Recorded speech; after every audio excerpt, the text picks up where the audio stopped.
Okay, good afternoon everyone. I'm Sarah, and before I start my speech, I just wanted to inform you on the way that a veterinarian would go about declawing a cat, because that is part of my speech. So first of all, they don't just take the nail or the claw off the cat. They have to remove the entire bone fragment connected to the claw, called the T3 bone fragment, so that the nail doesn't grow back. So basically be the equivalent in us of amputating your finger at the last knuckle.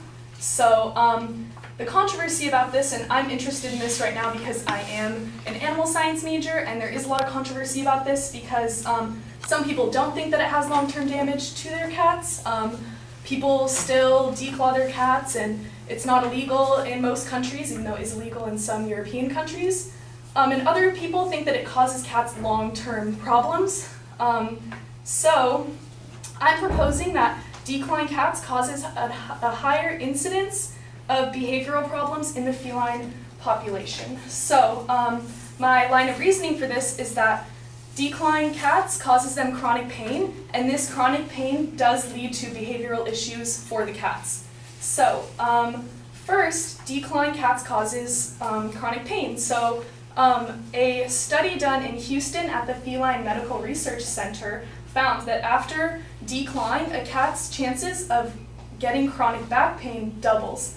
And in the same study, they found that 63% of the cats that they observed and collected data on had chronic skeletal issues from that P3 bone fragment being removed, because when they step, and it concusses their bones and can give them bone fractures because they don't have that extra padding anymore. So this causes pain for their regular activities like playing, stretching, walking, stuff like that.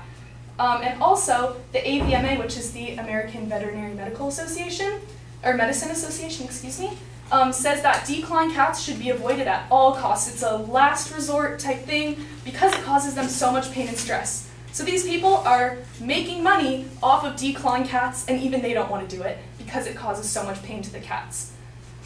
So secondly, this pain does cause behavioral issues. So it's common knowledge that animals that are in pain do lash out aggressively. Like even when we're in pain, we do the same thing. So a study by Dr. Morgan and Dr. Hoopt, who are both veterinary specialists and animal scientists, shows that declawed cats become aggressive towards other cats and house pets. So like if you have a house cat, they're going to become more aggressive towards the other cats that you have, or maybe you have a dog or something like that, which is obviously a behavioral problem. You don't want them lashing out at your other animals, you want them to get along. So another study done by Dr. Seskull, who is also a veterinarian, says that pain makes animals aggressive, and cats will not only lash out at other cats and house pets, they will lash out at their owners, their house guests, and their children. And even though they don't have claws, they still just will learn to bite instead. It doesn't make a difference whether they're clawing you or biting you. Since they can't claw you, they'll just bite you instead.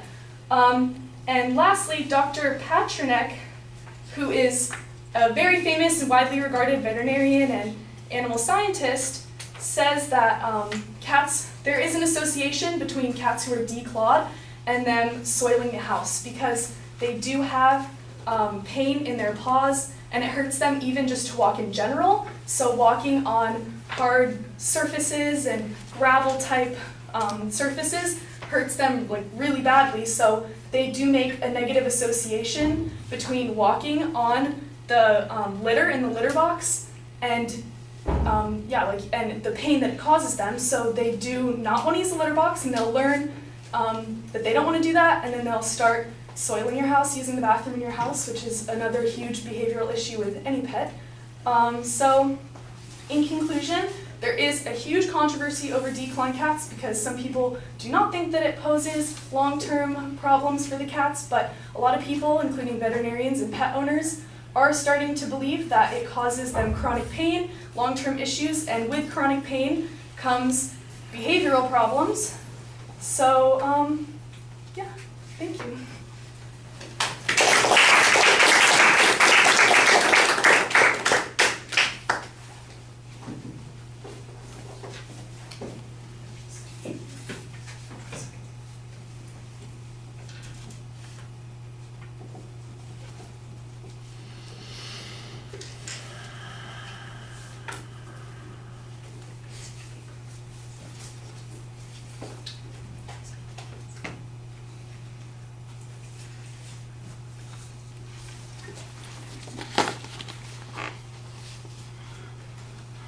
All right, well, the description of the decline process and what's involved in that is necessary at the beginning. It does give us some reason to understand the controversy there. I appreciated that. The propositions identified, that's not complicated. It's right there at the beginning of the speech. That's solid.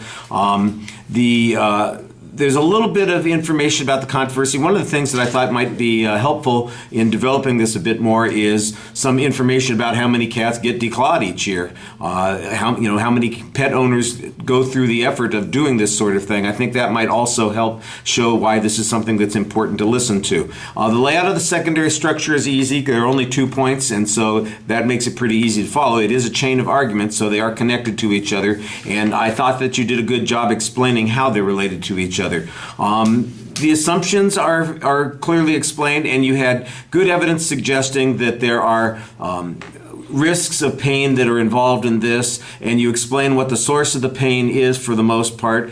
There are some hypotheticals that get visualized in here, and this is a place where I think maybe a couple of examples would have helped a little bit more. We're getting, very hypothetical sorts of information based on like the statistics that the researchers came up with, and they're imagining scenarios. This would be one of those places where, I don't know. Mrs. Smith talks about her cat Fluffy and how great he was before, even though he ripped the crap out of her furniture, but as soon as he got declawed, he ate the kids, pooped on the floor, whatever, something like that, a little bit of an example to illustrate the point. But I thought that the sources that you cited, you tried to qualify them all and explain who they were and why we ought to be listening to them. You also made an argument about it being reluctant testimony. I thought that that was an interesting way to kind of approach that point. So that all seems really solid. The generalizations that you're providing are good given the information that you've given us. You do have a little bit of nervous feet there, so anxiety comes out somewhere. There's some leg swinging and that kind of thing, and you might want to be careful about that. All right, thank you.